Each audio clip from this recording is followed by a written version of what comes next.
In a moment, the Deputy Chancellor of Macquarie University, Elizabeth Crouch, accompanied by the academic procession, will enter the graduation hall.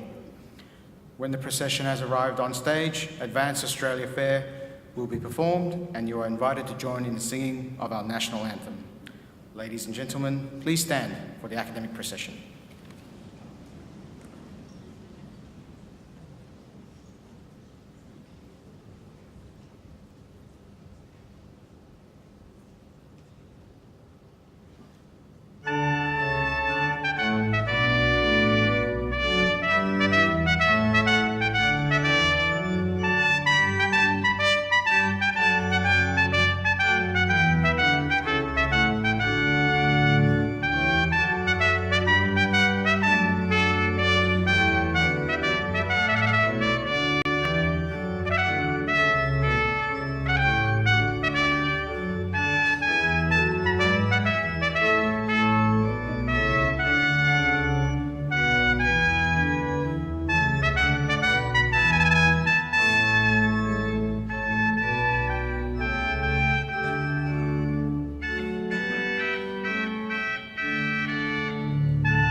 Please be seated.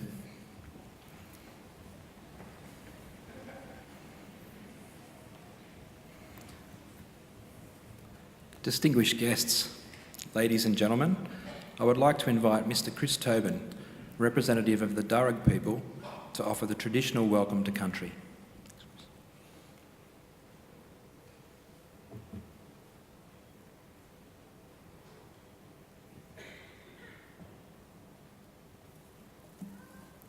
Thank you. Budringini, everyone. Good evening. Nalawa. Welcome to the lands of the Wallamedigal.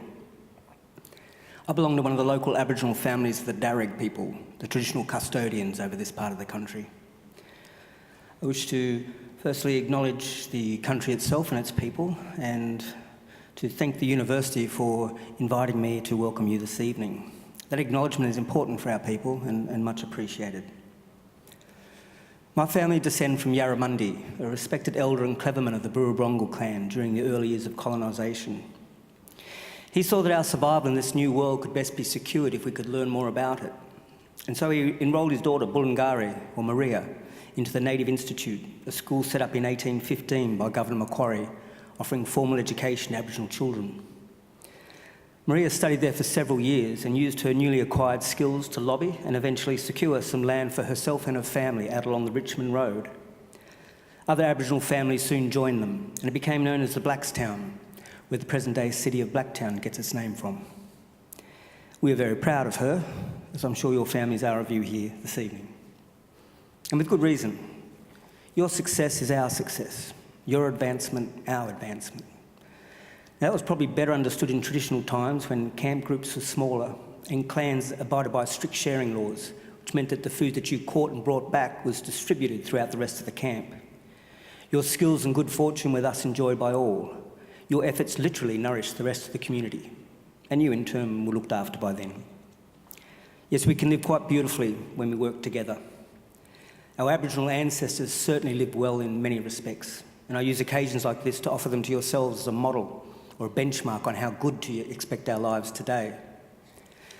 You see, when Captain Cook arrived here a little over 200 years ago, he encountered people whom he described as one of the happiest people he'd met.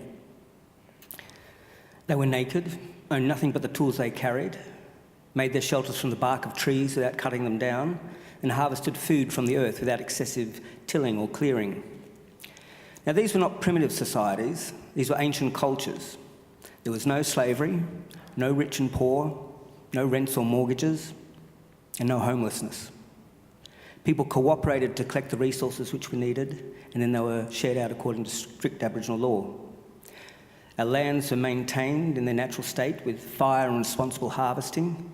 Our waterways kept clean and unpolluted, with people drinking out of them as they have done here for the past 20,000 years. So this is not a dream or an ideal. This was normal life for the longest time and not so long ago. There's no reason why we should expect less for ourselves and our children than what our ancestors enjoyed. Admittedly, there's a lot more of us, but we're a clever people, and there's still much magic in the world, I believe. So graduates, I would say expect great and wonderful things from your life. Life is good, and we are naturally a happy people. Share your gifts with the rest of us, and keep following that beautiful spirit within you that got you this far. And I'm confident that together we can create a world that we can be proud of, and a future that is worthy of our children. We can all do our bit. I'll do mine now by winding up and letting you graduate. Just want to say congratulations to all of you and all the best in our collective futures. Thank you. Welcome to country.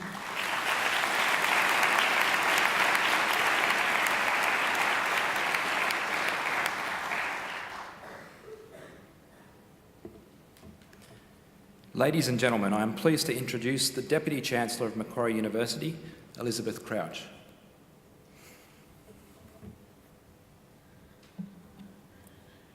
Thank you, Chris, for that very warm welcome to country.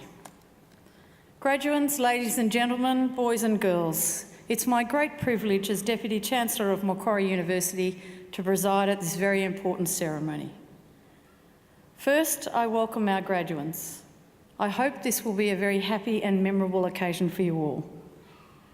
You deserve to take pride, great pride in your graduation today. Completing a degree is never easy. You need an intelligent and inquiring mind. You need determination and perseverance, and you need to make many sacrifices. But that hard work has paid off, and I congratulate each of you on your achievements.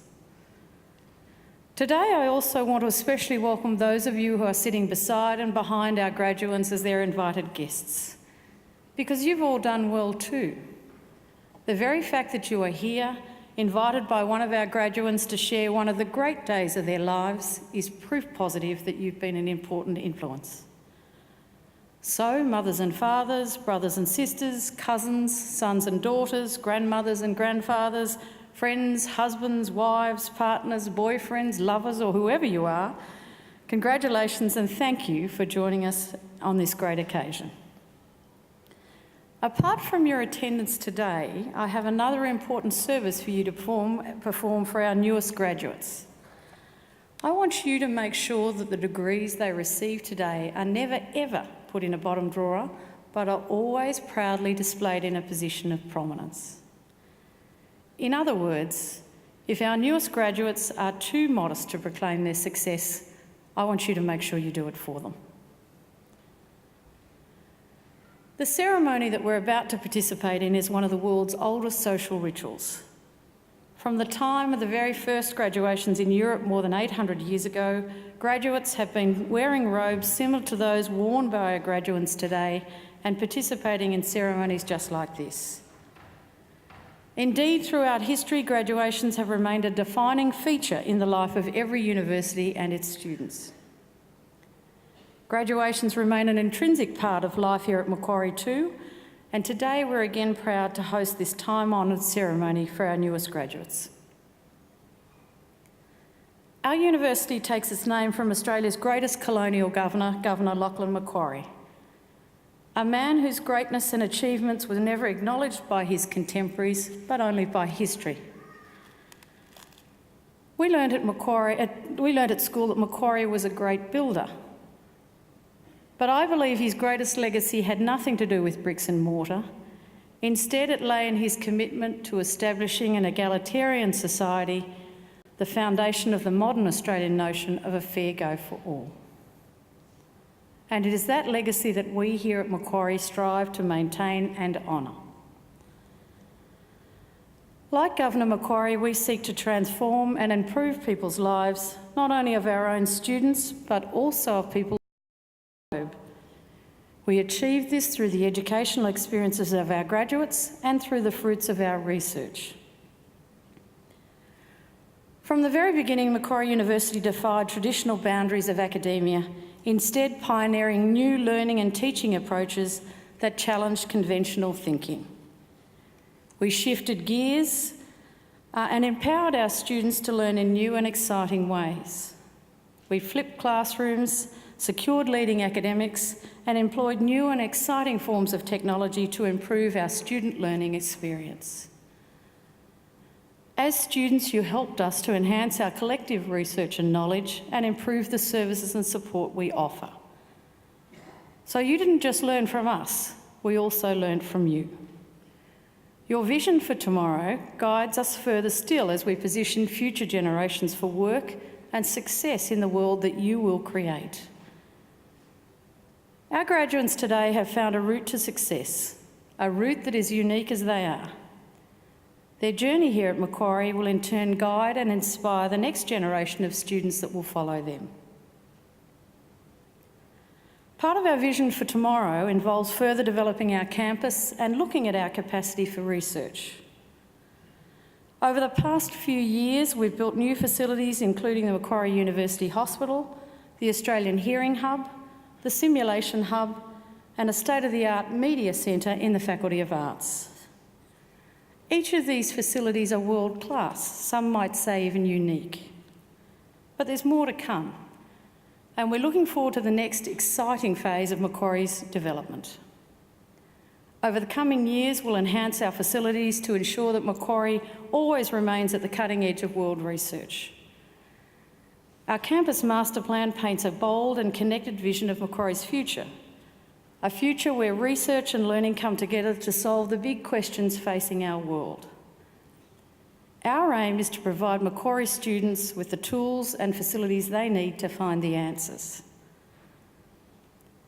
Here at Macquarie, we're proud to boast a global network of alumni numbering more than 176,000 graduates living across more than 140 countries.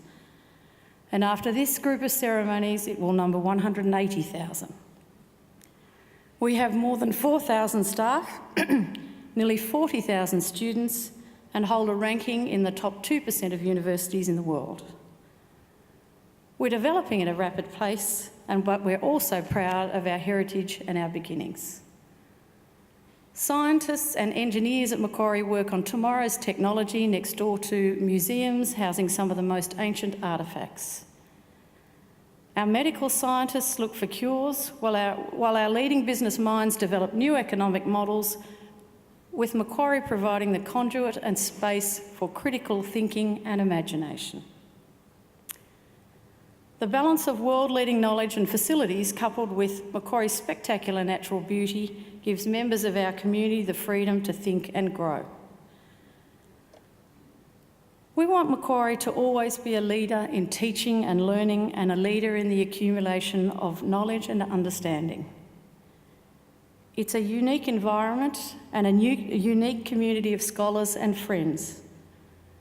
And in just a few moments, it will be my great honour to confer your degrees upon you and welcome you as lifelong members of Macquarie University's alumni. An important part of these ceremonies is to host an occasional speaker, and it is my great pleasure to introduce our occasional speaker this evening, Carol Taylor. Carol is an educational consultant with over 40 years' experience in school education. She is recognised across Australia as an expert in teaching and educational standards and in educational measurement due to her leadership of the New South Wales HSC program. Carol began her career as a teacher of English and history in Sydney's western suburbs, joined the Board of Studies in 1989 and went on to become the Chief Executive of the Board of Studies and Acting Chief Executive of the New South Wales Institute of Teachers. In 2014, following her retirement as Chief Executive of the Board of Studies and Educational Standards, Carol was awarded the Professional Teachers Council of New South Wales Award for Exceptional Service. Carol has recently been an advisor in educational policy to the New South Wales Minister for Education, Adrian Piccoli, and she is currently a member of the New South Wales Education Standards Authority Board and is on the board of the Public Education Foundation. In her spare time, she's also an honorary senior lecturer in education at the University of Sydney. So it is with great pleasure that I now invite Ms Carol Taylor to deliver our occasional address. Ladies and gentlemen, please welcome Carol Taylor.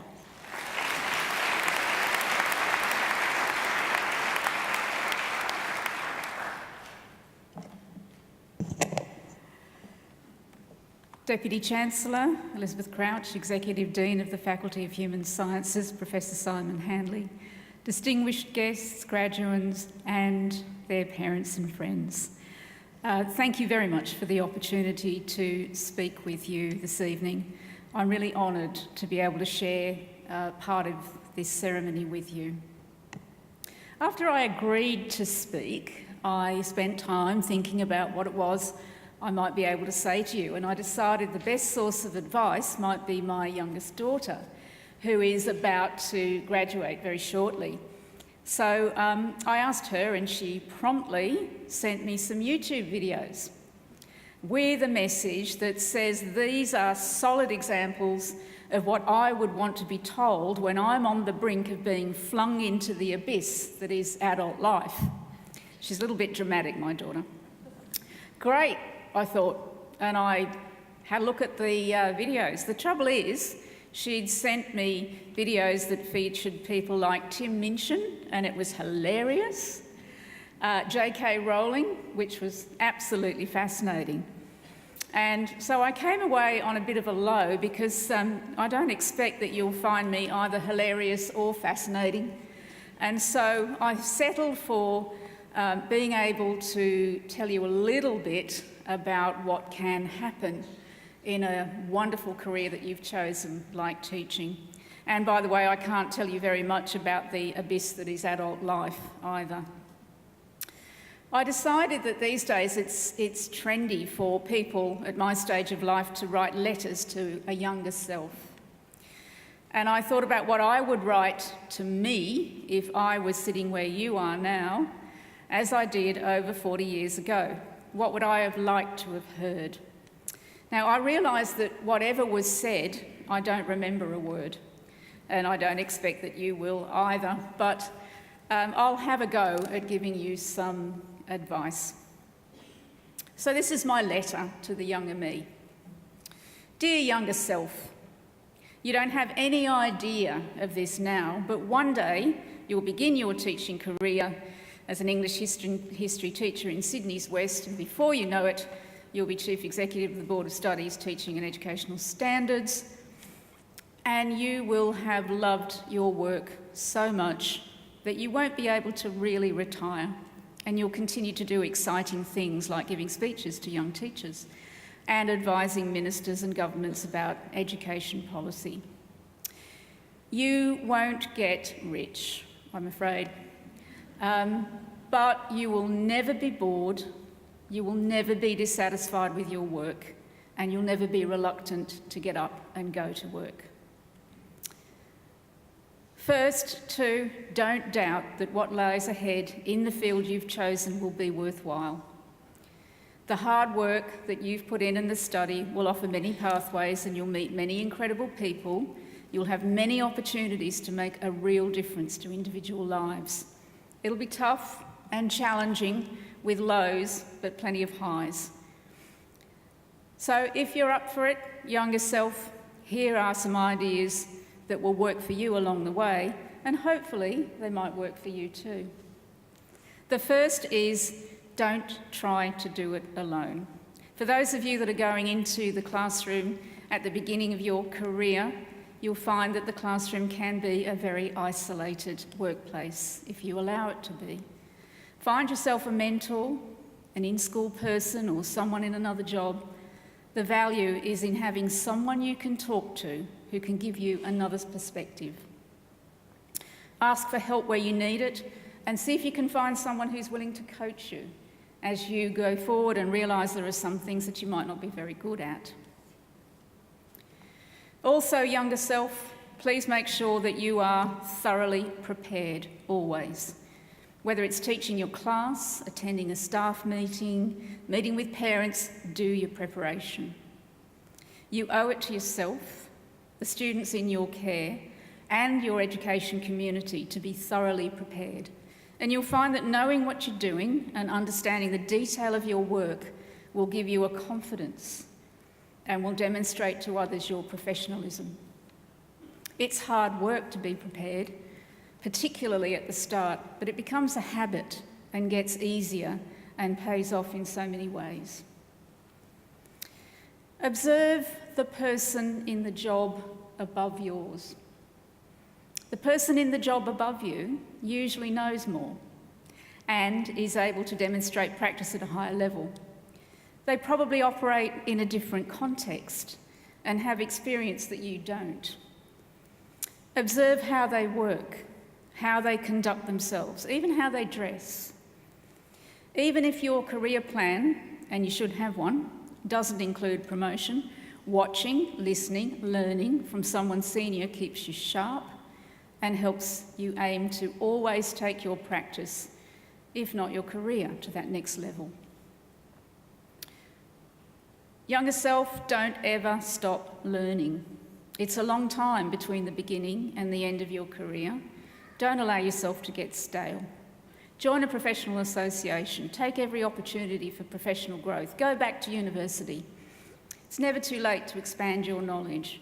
And in your case, you don't know it now, but you'll find the sudden urge to learn more about statistics, something that you can't even contemplate now, but you will need it, and you'll go back to university to do that.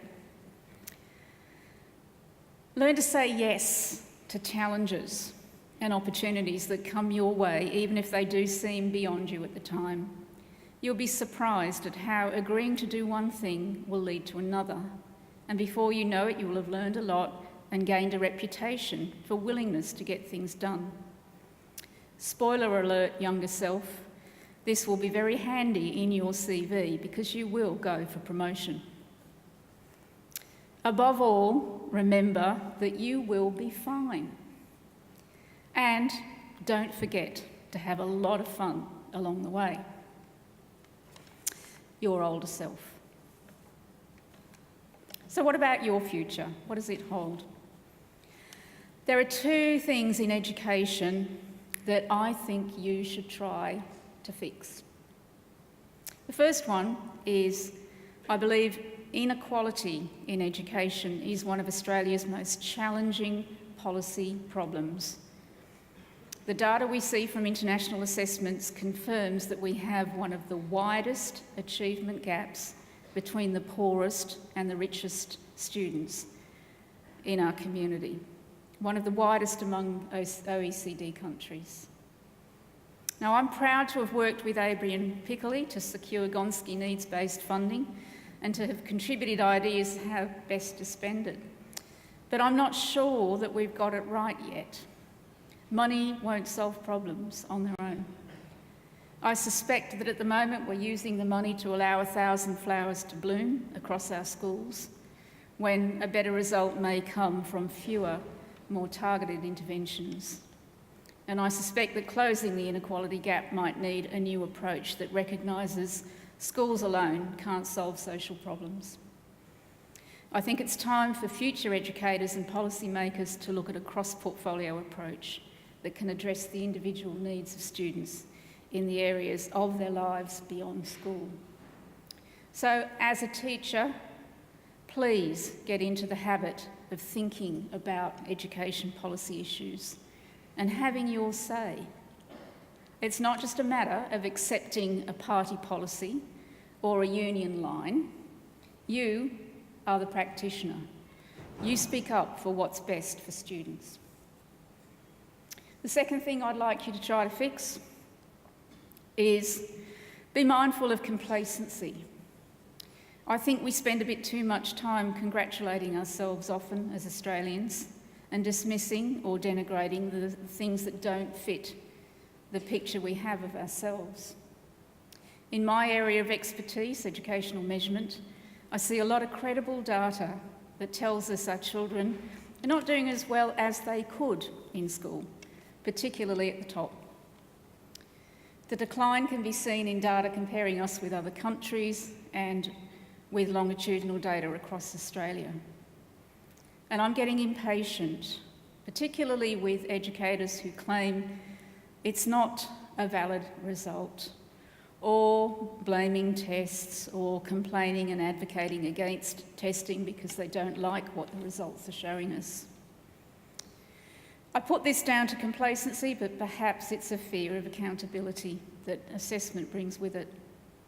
Nevertheless, dare I make the analogy with sport? If our top teams don't do well in the international arena, we call for action. We get upset that Australia's been knocked off the number one perch in cricket or tennis or swimming. Something must be done. But when we see the academic competition that tells us our kids are not doing as well as they should, and that's so vital for our future, we're more likely to make excuses or be complacent. She'll be right. As an educator, don't allow yourself to become complacent about your students' achievements. Each one of them has a right to achieve their full potential. Make sure you are data literate enough to understand the wealth of information that's at your fingertips and how you can use it to bring out the best in your students. I think if you can take up some of that advice, and if you can make a contribution to just those two challenges, one day you will be able to write an awesome letter to your younger self. Thank you.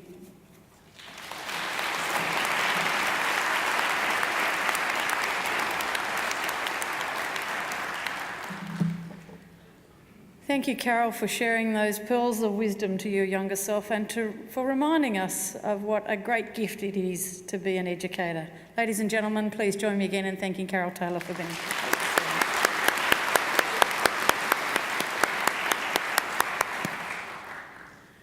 As Deputy Chancellor of Macquarie University, I especially look forward to presiding at ceremonies such as today's and conferring degrees on those who have complied with the university's requirements for such awards. But before I do so, I need to check a couple of things.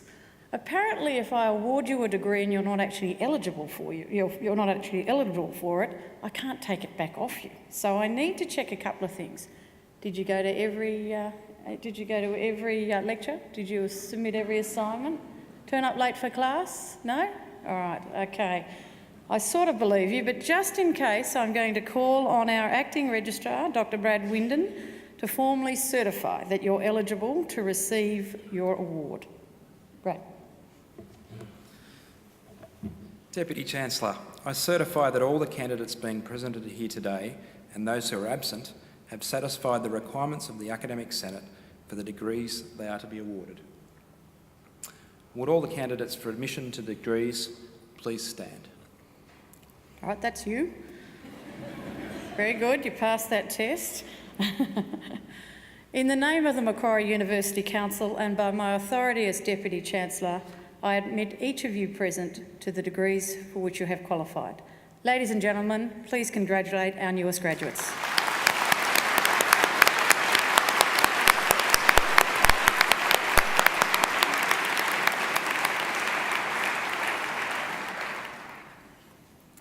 Will you please be seated? Deputy Chancellor, the graduates at this ceremony are from the Faculty of Human Sciences.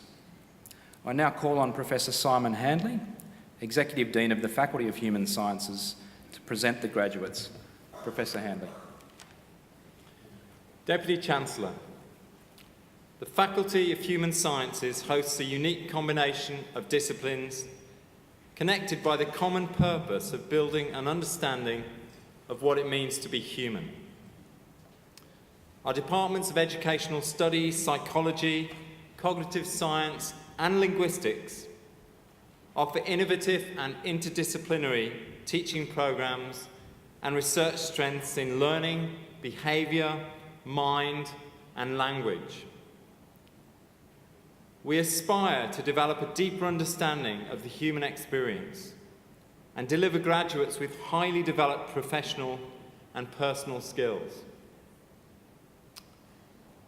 Our Department of Educational Studies is shaping the future of education through transformative learning and research.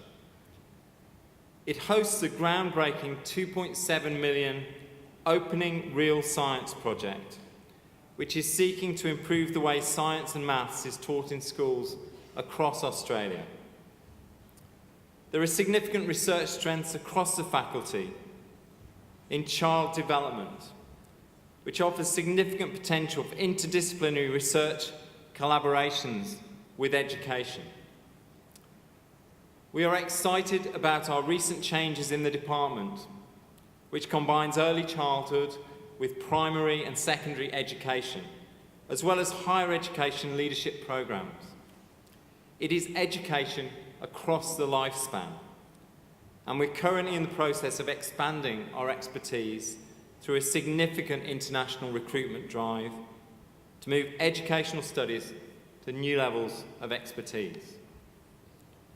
Deputy Chancellor, I present to you the graduates from the Faculty of Human Sciences whom you have admitted to degrees. I present graduates admitted to the degree of Bachelor of Arts with the Bachelor of Education Primary. Caitlin Isabel Adams.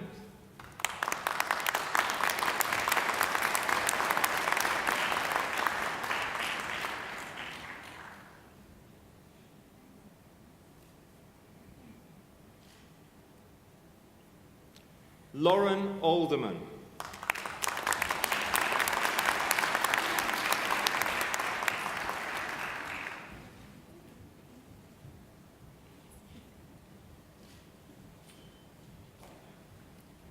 Delusha Shireen Anderson.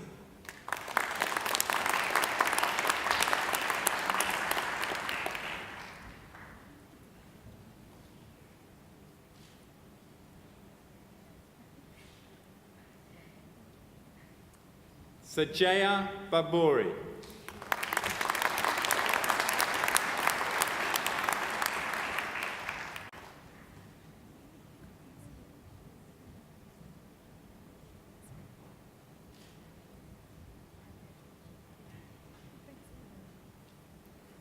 Jessica Jane Barnett.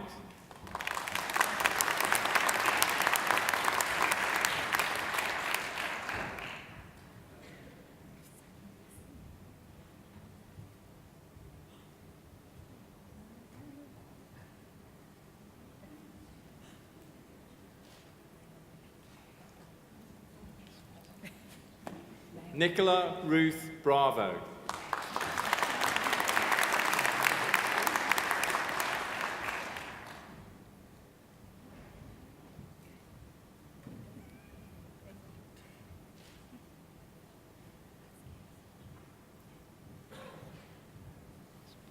Virginia Breen.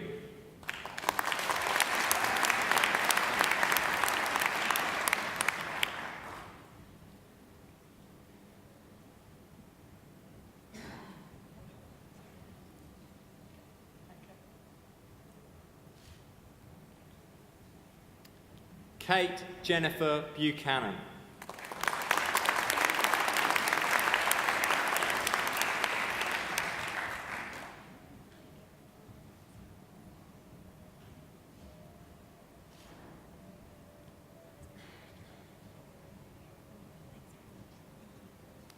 Amanda Butler.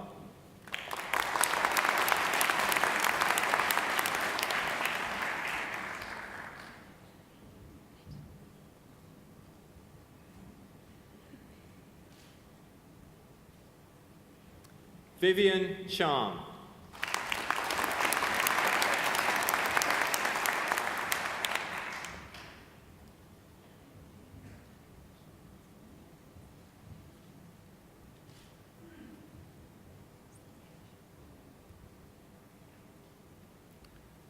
Tulin Chicheon.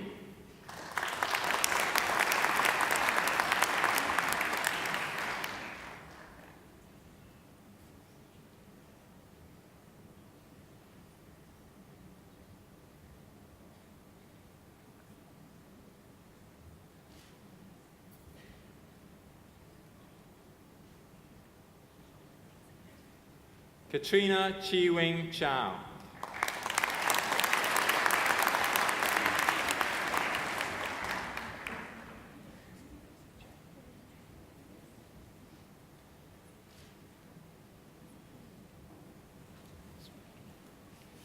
Jamie Clapson.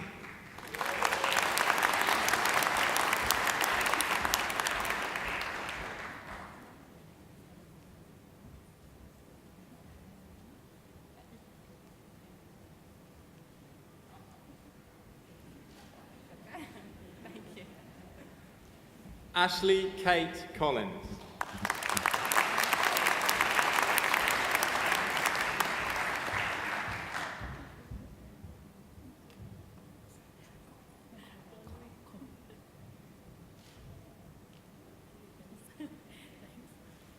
Laura Jane Connell.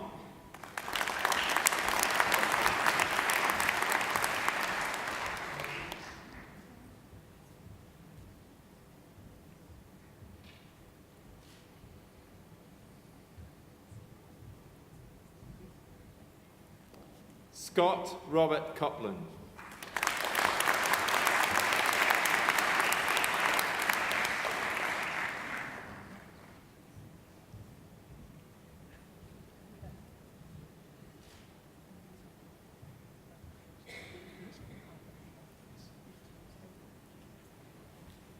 Jenna Crick.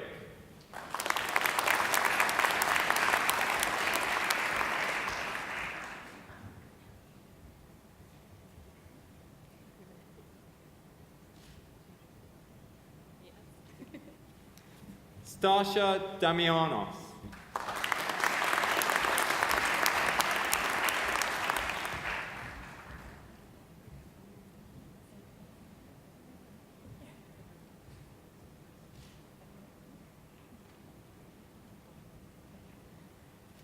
Natasha V. Dang.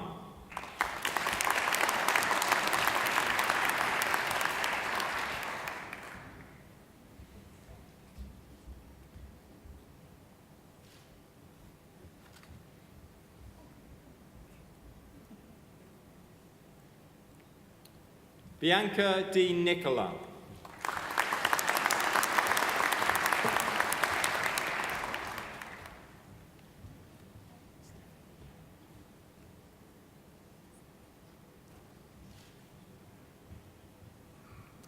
Stephanie Doe.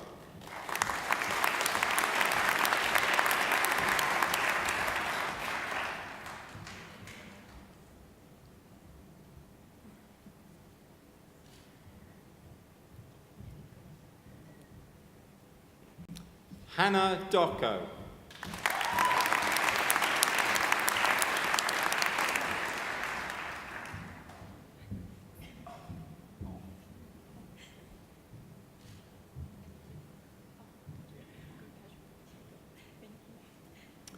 Mary Margaret Dodds.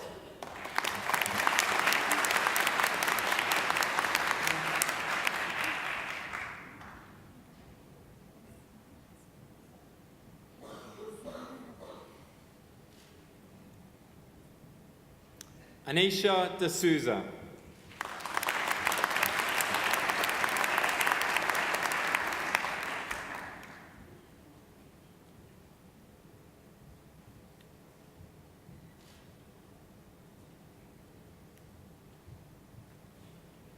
Huwaida Elbaz.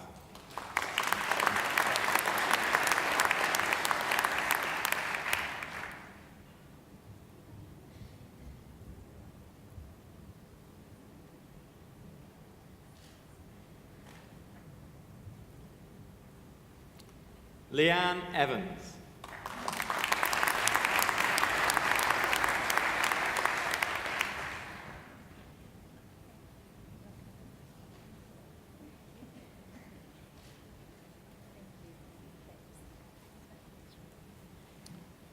Polixene Paula Fiddler.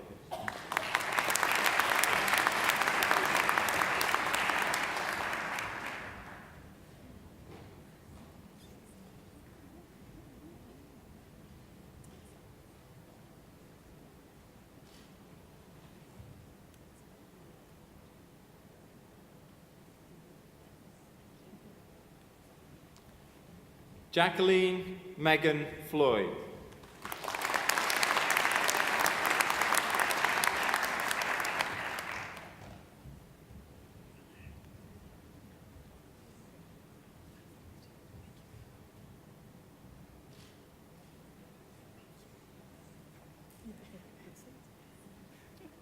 Rosalie Forster.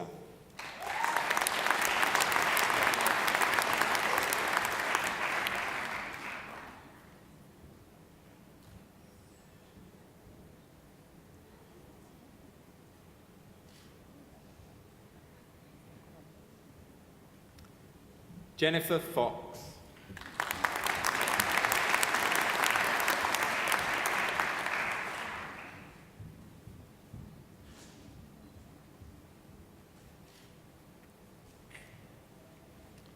Cassandra Frost.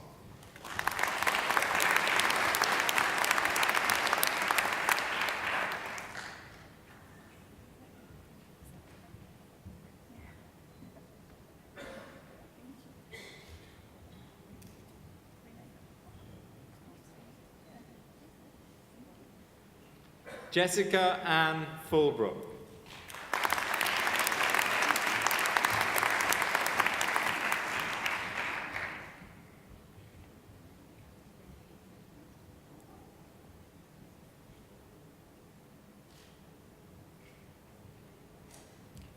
Emma May Wakely Gill.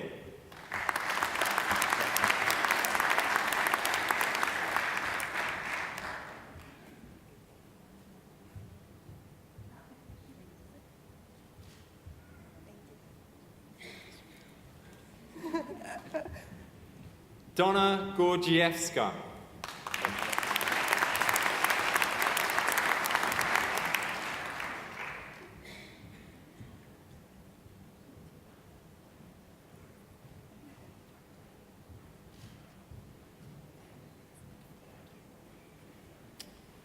Nicholas Desmond Terence Gray.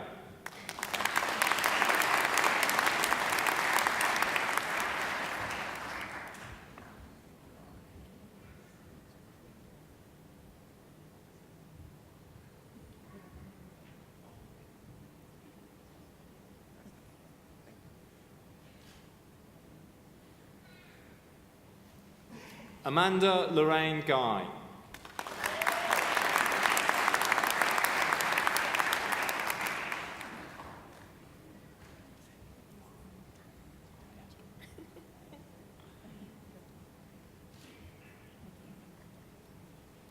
Talia Joan Halperin.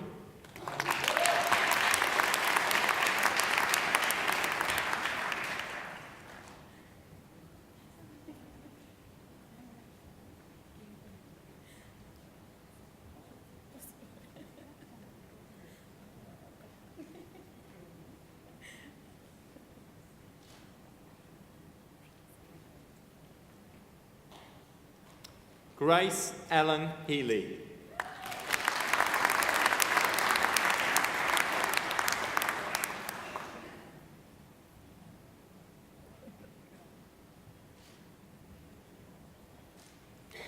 Amy Rose Higgins.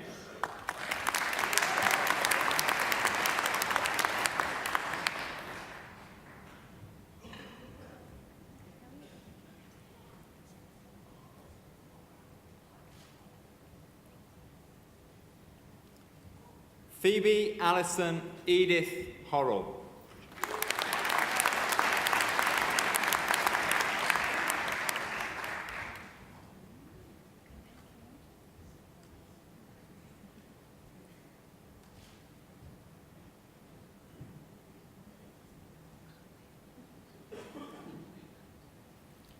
Catherine Erin Howes.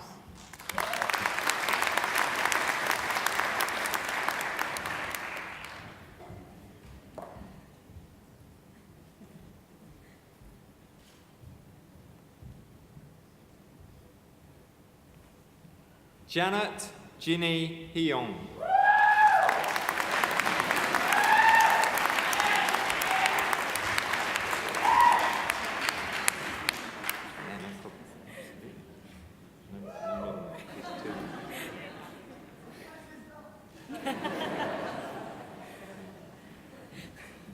Alex Jackson.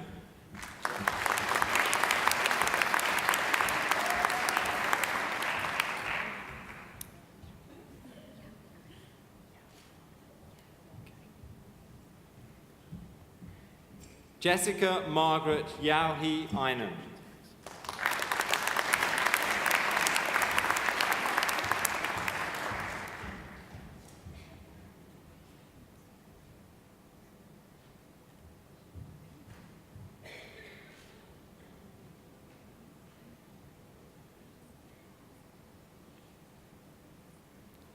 Timothy Joseph Jenkins.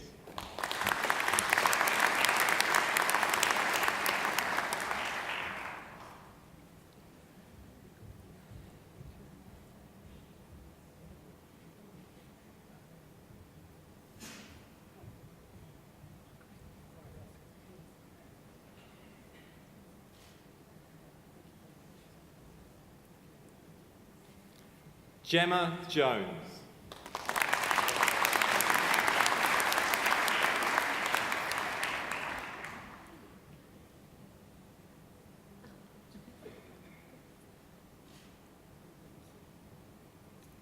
Nasha Kapadia.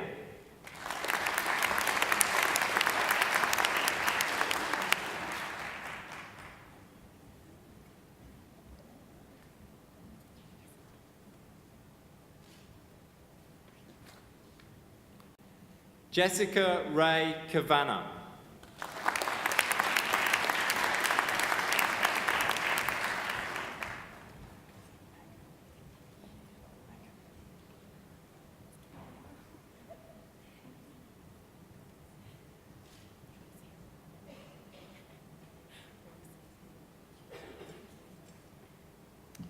Megan Bridget Kellerer.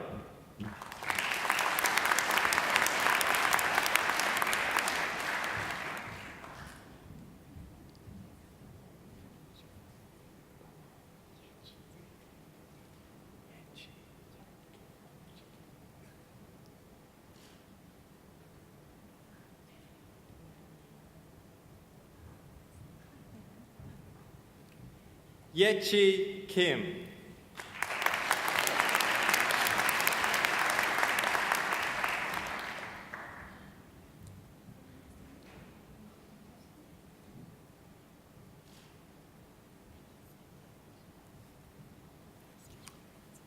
Polly Koromilos.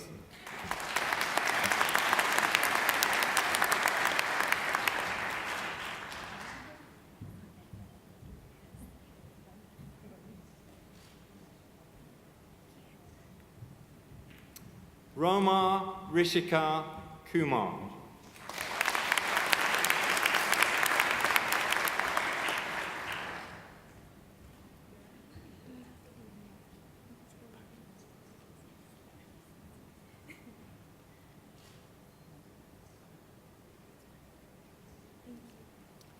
Pakiza Lali.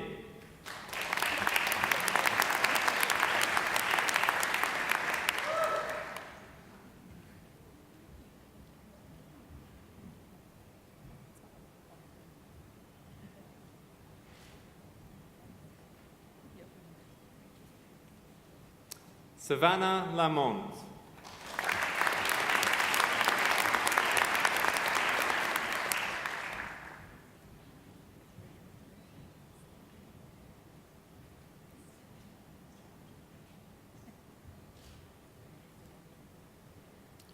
Anson Benos Law.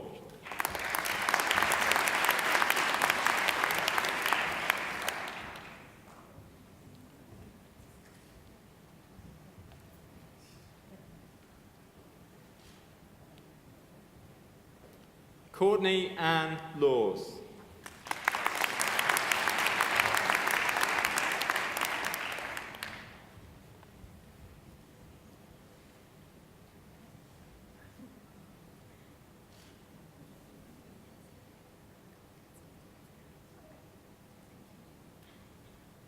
Rosie Lee.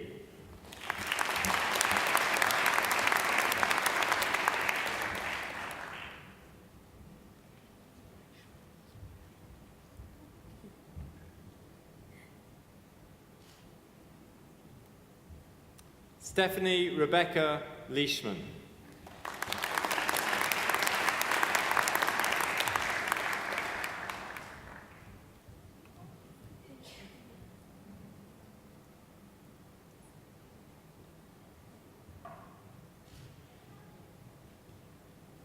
Sophia Marie Levac.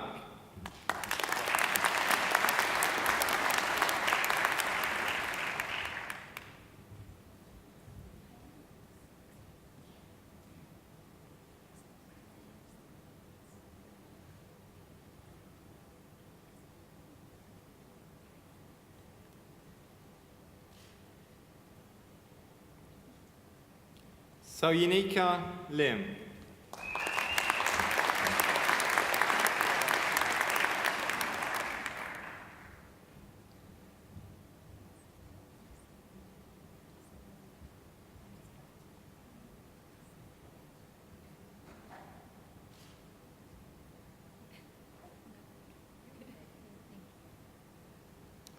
Monica Liu.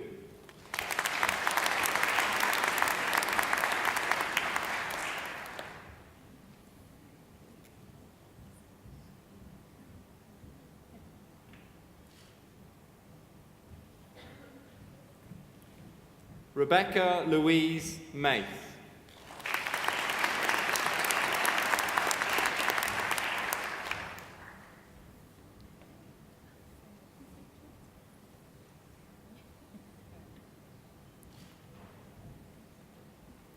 Sean David Mackay.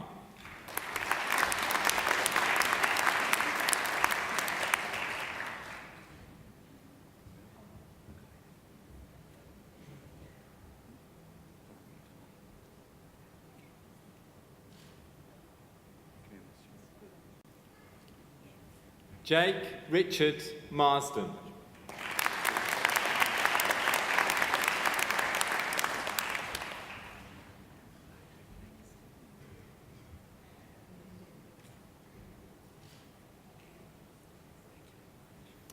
Lauren Michelle Martinson.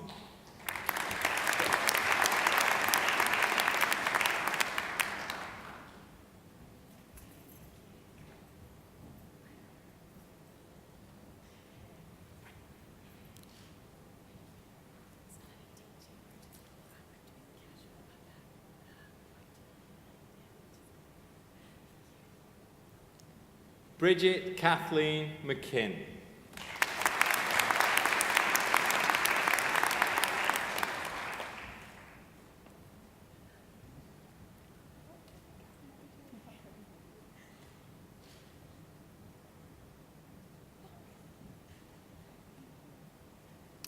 Kalindi Lauren Miller.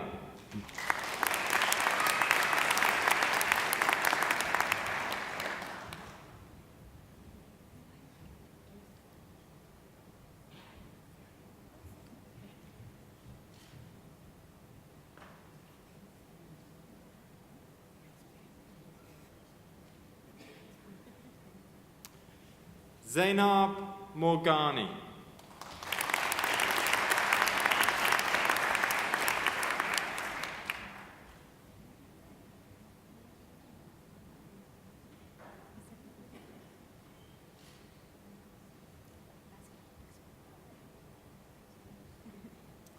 Sarah Louise Morris.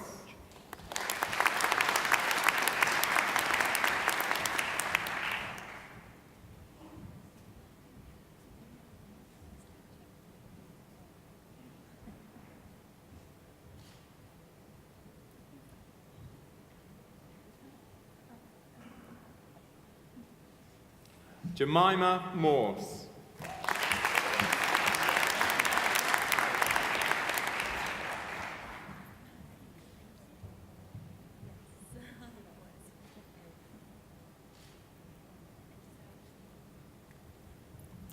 Priscina Matea.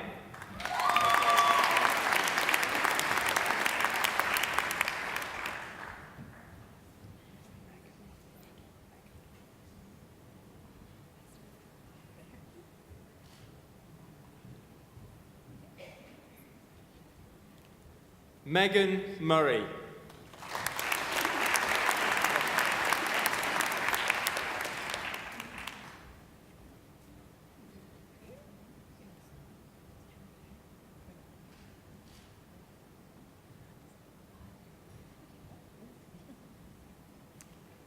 Sam Newman.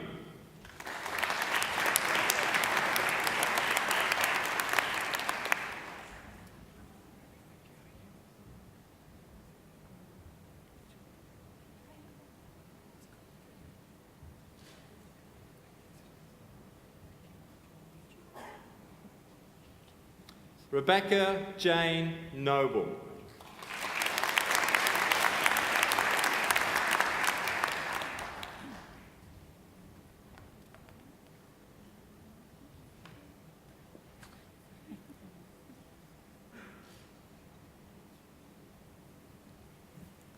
Madeline Angeline Knoll.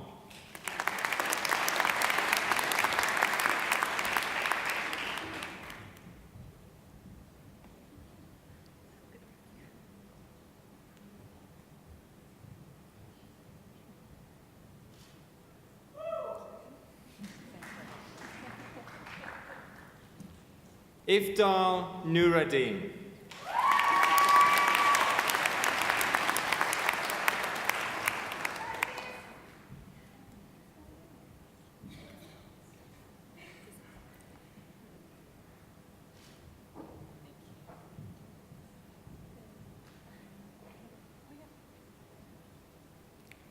Gazal Oria.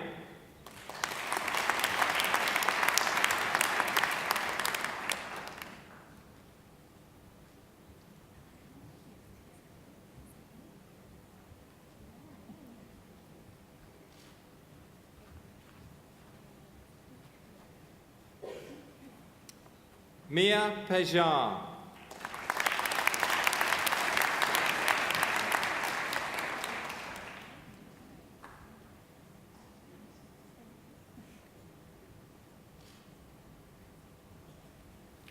Kieran James Pirry.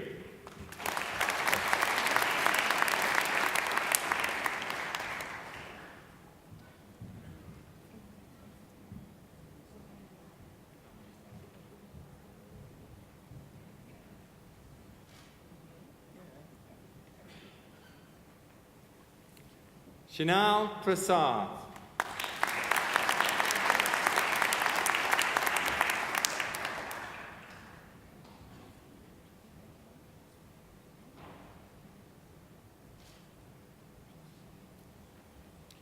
Charlene Reddy.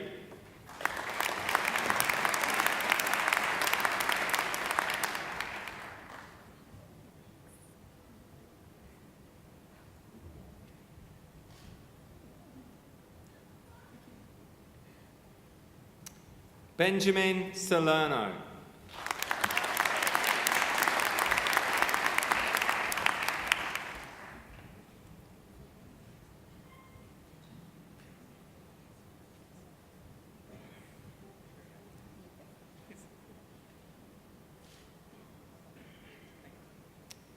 Bronte Savage.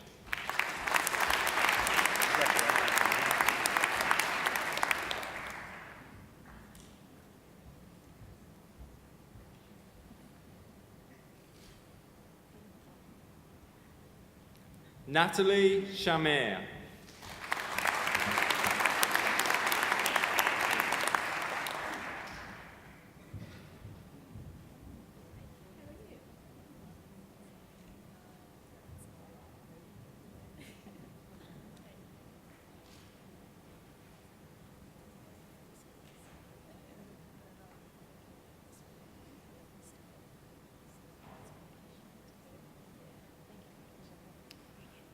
Gabrielle Smith.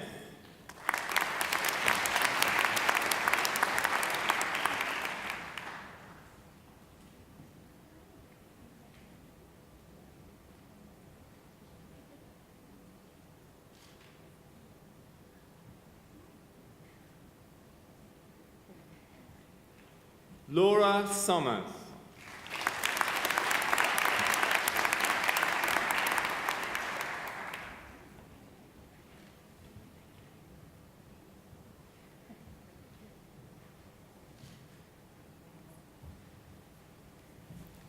Joshua Andrew Steele.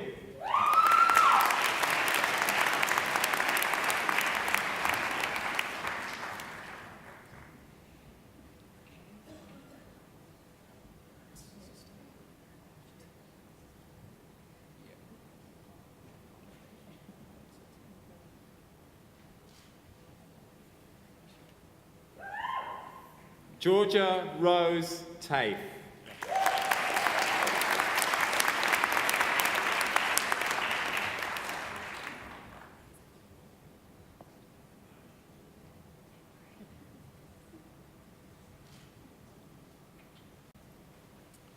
Alexa Townsend.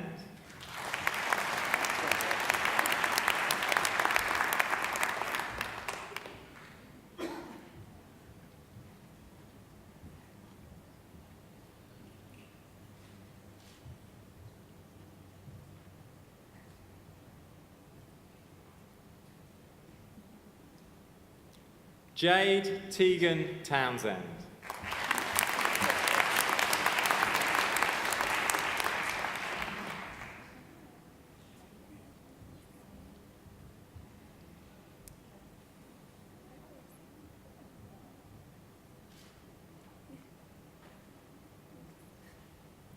Carla Helen Van Weeren.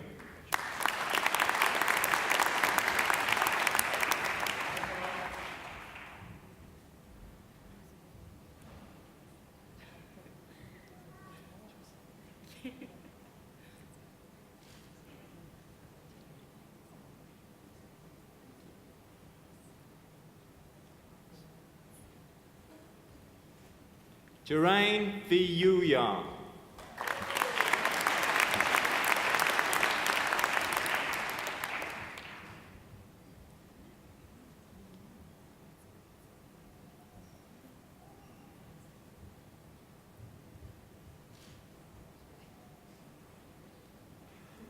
Christy Marie Walker.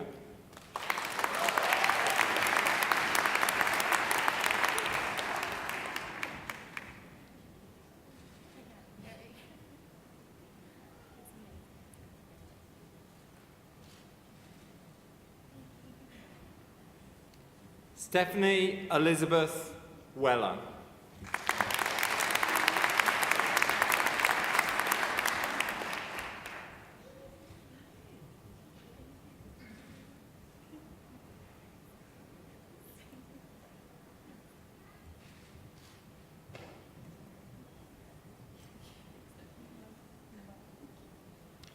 Chelsea Rose West.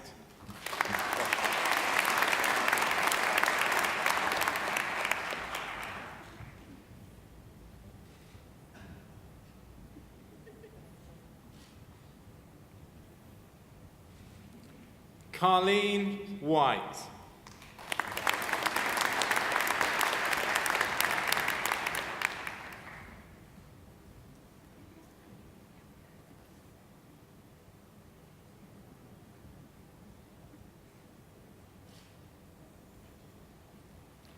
Lauren Jane Williams.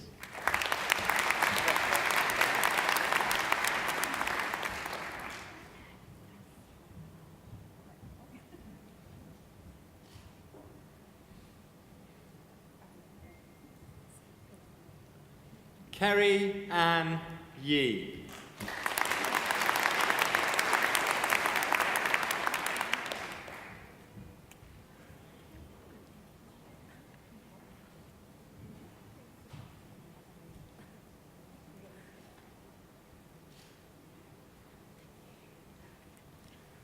Michaela Zarmit.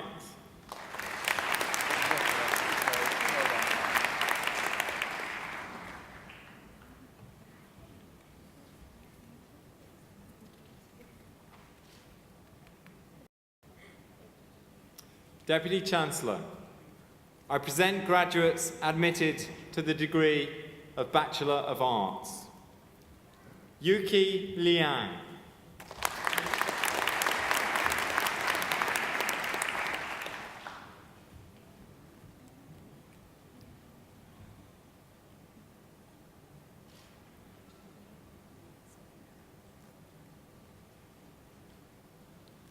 Chelsea Page Mifsud.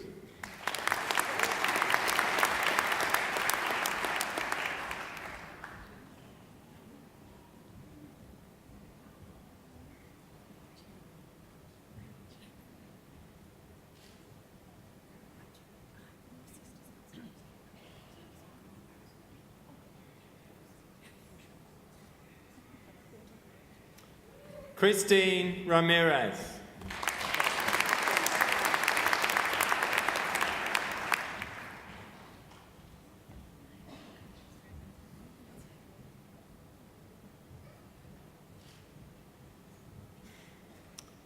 Deputy Chancellor, I present graduates admitted to the degree of Bachelor of Education, Primary.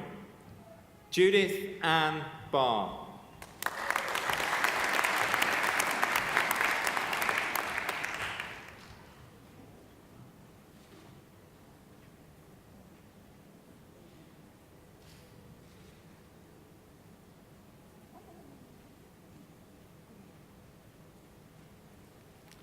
Romy Belnick.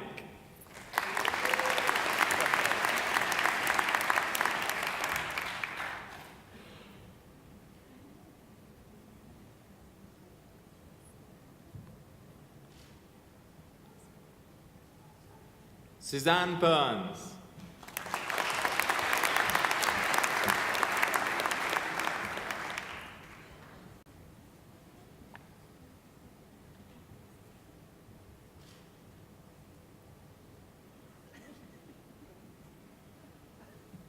Giatano Francis.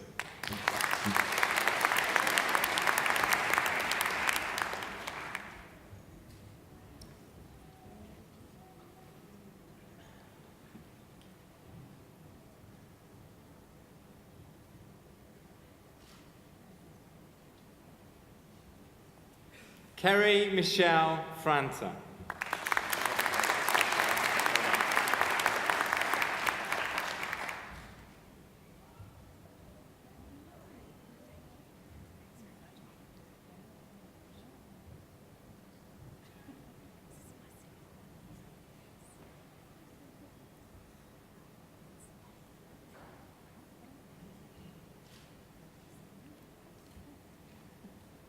Dominique Rose Gibb.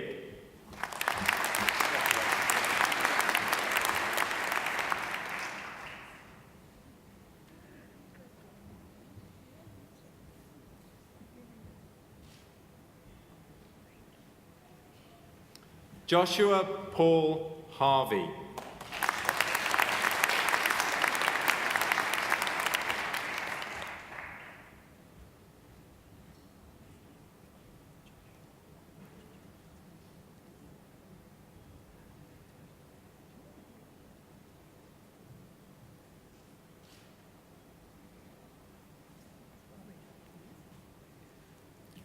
Joanne Kim.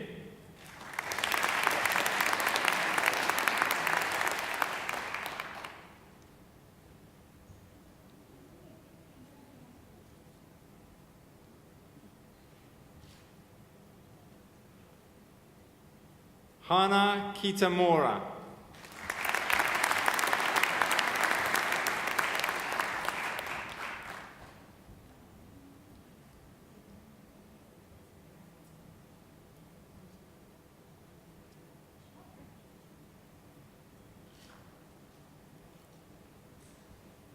Mark Messina.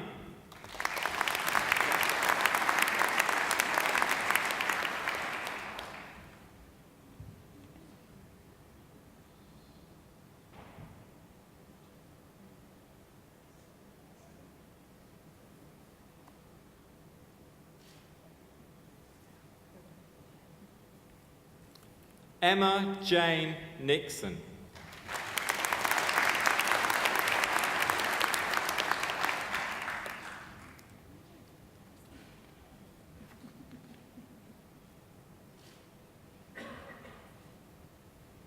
Natasha Ozeroff.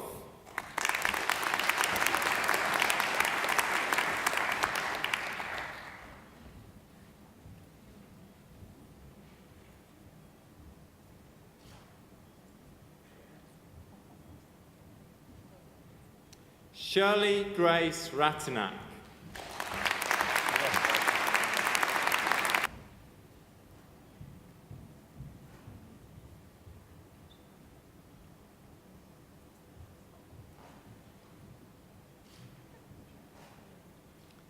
Michael John Sullivan.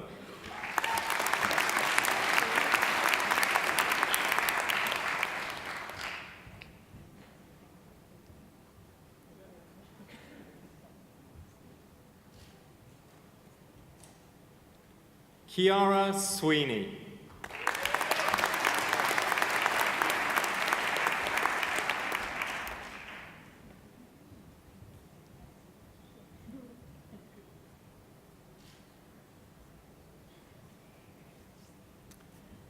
Charlotte Sophie Volpe Dakin.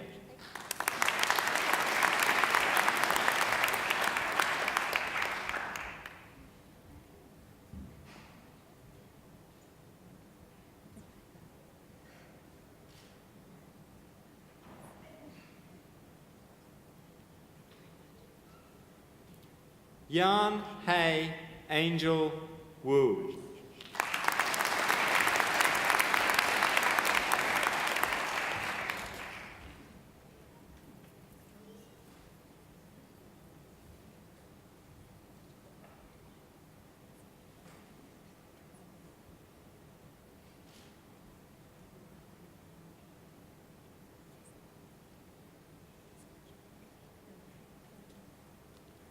Orlando Safri Zachariah.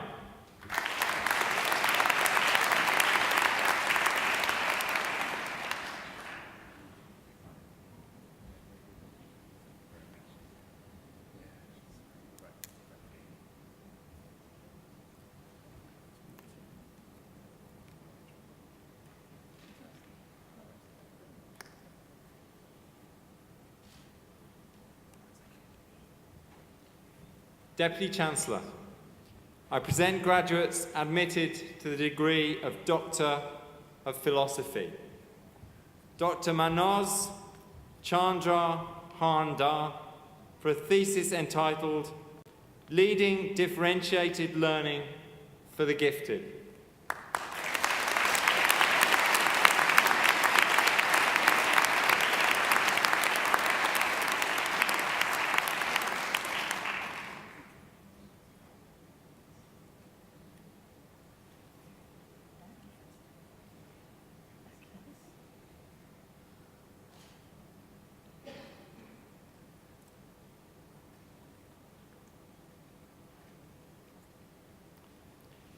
Dr. Jian Liang for a thesis entitled An Investigation into the Personal and Professional Development of One Teacher of Chinese as a Foreign Language.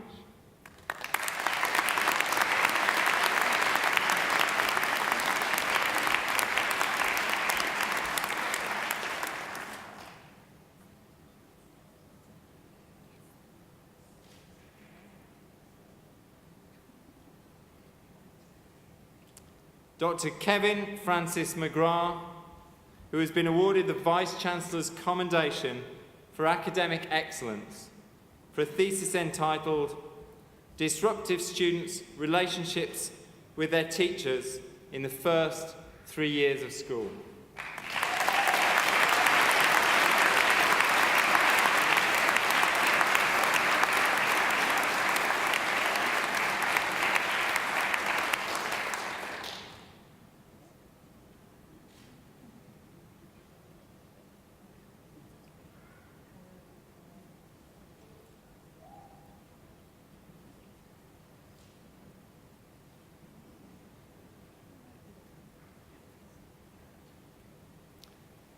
Deputy Chancellor, that completes this evening's presentation of the graduates from the Faculty of Human Sciences.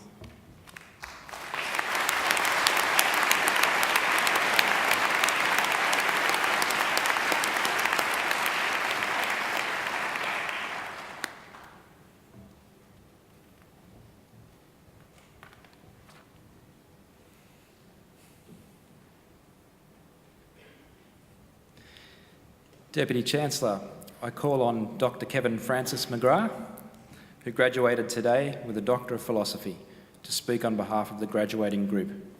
Dr. McGrath.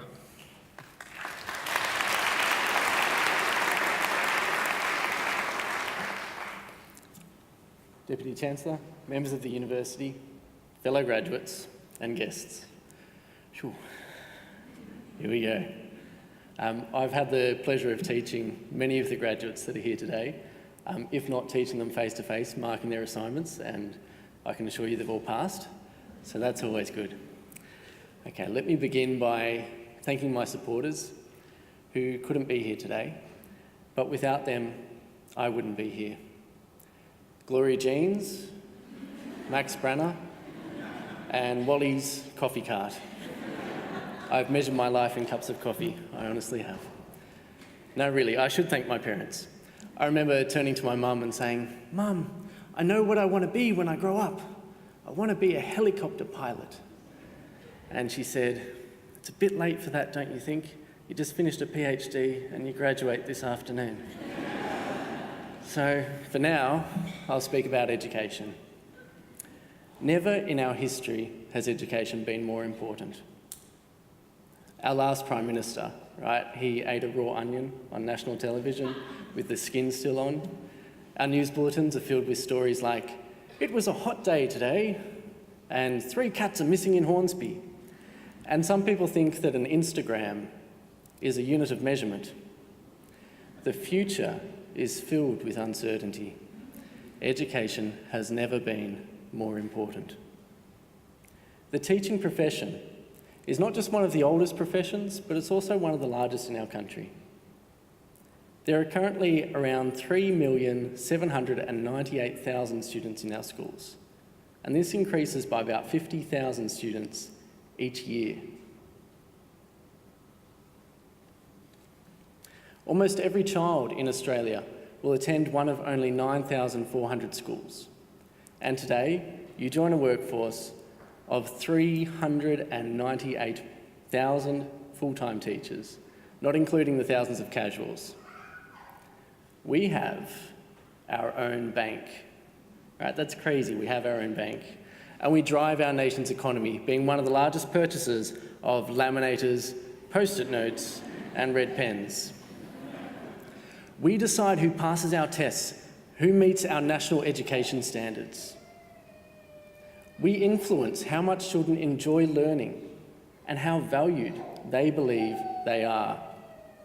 No pressure, right? But teaching is one of the most rewarding jobs too. There's no better feeling than knowing you're the smartest person in the room. And that's probably why I chose primary education. Some final advice for our graduates, and at this point the people sitting behind me might want to block their ears.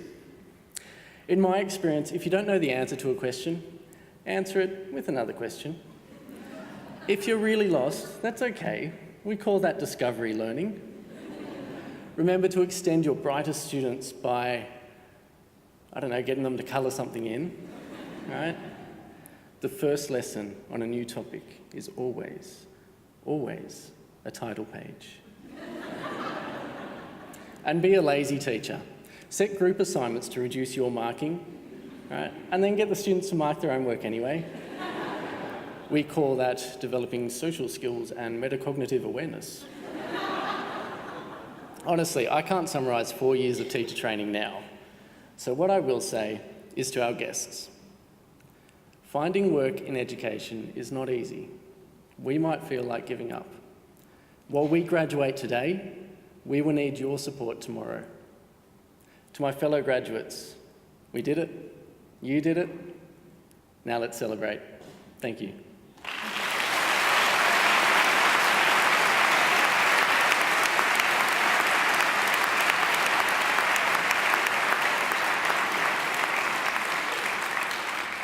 Thank you, Kevin, for that wonderful address. I have to say, I think I'd be very entertained in your classroom, and I think Mum should encourage you to become a helicopter pilot, because I think you could do anything you set your mind to. Ladies and gentlemen, please join me again in thanking Kevin for a wonderful address on behalf of our graduates.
Ladies and gentlemen, that wonderful voice belongs to Miss Angela Brewer, who graces us with her presence at each of these graduation ceremonies.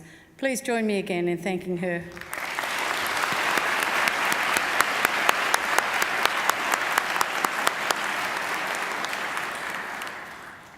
I would also like to take this opportunity to thank our musicians. On the organ, Dr. James Forsyth.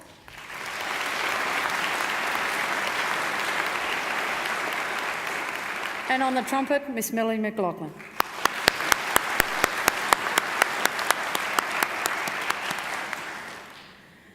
Many people help make these celebrations very successful and very enjoyable for our graduates and their families. So I'd also like to take this opportunity to acknowledge and thank the members of our alumni community, many of whom come to these graduation ceremonies day in and day out to help make things proceed smoothly. So please join me in thanking them.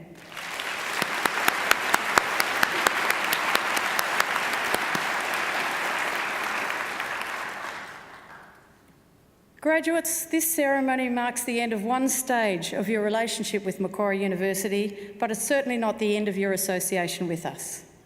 From today on, and for the rest of your lives, you are part of our bigger Macquarie University family, our alumni. Part of that network of more than 176,000 graduates spanning the globe.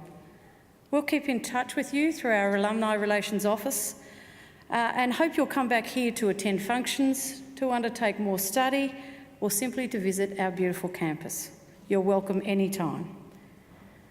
Graduates, the award of a university degree carries many opportunities and privileges, but like all privileges, it also carries responsibilities. I encourage you to commit yourselves to a program of lifelong learning and inquiry, to set ambitious goals for yourselves, and to continue the hard work that has already brought you so far. I encourage you to continue to exercise sound judgment and initiative and always be generous in offering practical advice and wisdom to those you meet on life's journey. My hope is that as graduates of Macquarie University, you will use what you have learned not only for your own benefit, but also for the betterment of the whole community. Believe it or not, each and every one of you can change the world, and you don't have to be a Nobel Prize winner to do it. Because in almost everything you do, in your homes, in your workplaces, in your communities, all of these things you handle and touch matter and change the lives of the people that you meet. The consequences of every effort, every action, large or small, can reverberate throughout society, through the decades, indeed through the centuries. Even something as simple as a kind word or a kind gesture can often be a spark that ignites a great life, a great career, or a great achievement. And in all you do, I ask you to uphold the good name of Macquarie University. I hope you'll also always remember the people who have helped you along the way, many of whom are here with you to celebrate tonight. So to acknowledge their contribution and to thank them for it, I'm going to ask you to do a couple of things. First, I'd like our newest graduates to please stand. Now place your degrees on the seats behind you so you've got your hands free. I'd like you to turn around and face your family and friends and give them a mighty round of applause.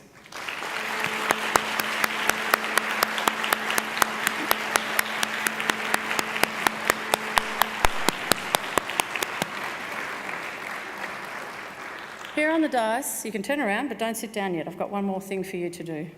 Here on the dais are representatives of our academic staff, many of whom have helped you on your journey. So please join me in thanking them.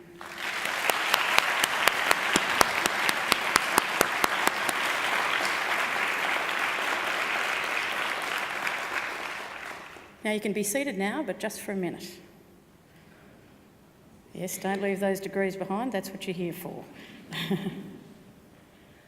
Shortly, I'll have the pleasure of leading the official party out, and it will be my great honour to invite our newest graduates and their family and friends to join us for refreshments overlooking the lake. And I can also say that there's fairy floss there for the young ones, the little ones who have been so good throughout our ceremony tonight. They mightn't be good after they've had the fairy floss, but at least they'll enjoy it. So before we go, and before we send our graduates on their journey, I would wish you the best for your futures and conclude with the words of an old Irish blessing. May the road rise up to meet you. May the wind always be at your back. May the sun shine warm upon your face and rains fall soft upon your fields. And until we meet again, may God hold you in the palm of his hand. Good luck, graduates. Thank you and good evening.